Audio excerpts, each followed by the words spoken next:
Сәлем достар, қайырлы күн. Біз бүгін осындай керемет медовик тортын пісіретін боламыз.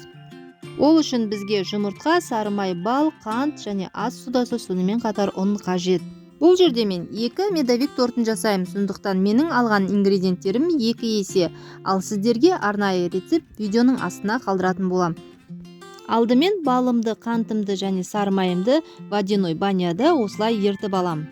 Әбден ерігеннен кейін үстіне жұмыртқамды және ас содамды салып, дәл осылай тез-тез араластырамыз. Одан кейін оттан шығарып, суығаннан кейін үстіне осылай ұнымызды салып, жақсылап жұмсақ қамыр илейміз. Міне қамырымыз дайын болды, өте жұмсақ болып шығады және қолға жабыспайды. Осыны пакетімізге салып, жарты сағатқа қойып қоямыз. Міне осылай қамырымды теңдей 10 бөлшекке бөлдім. Әр қайсы 80-90 граммнан шықты менікі.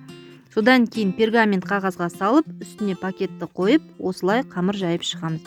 Өте жұқа болып қамыр жаямыз. Жайылған қамырымызды осылай формада кесіп алып, духовкада 5-10 минутта пісіріп аламыз. Тез піседі, сондықтан духовканы қарап тұрауды ұмытпаймыз.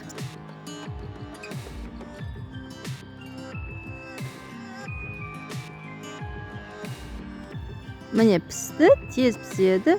Осындай 10 күлше пісіріп алдым. Енді кремін жасауға кірісем. Бұл жерде менде сгущенка, сметана және сливки. Барлығын араластырамын. Толық рецепт видеоның астына қалдыратын боламын грамм-граммен. Енді осылай тортымды жинауға кірісемін.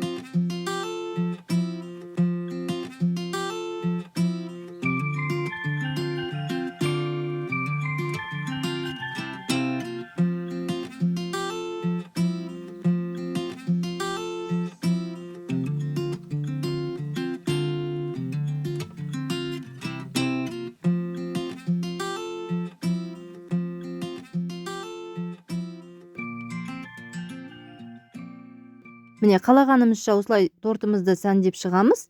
Өте керемет жұмсақ болып шығады. Кеңес беремін, жасап көріңіздер. Міндетті түрде жасаңыздар. Ұнаса лайк басып, комментарий қалдырып, қоңыраушаны баса кетіңіздер. Келесі видеоны жіберіп алмас үшін сау саламаттар болыңыздар.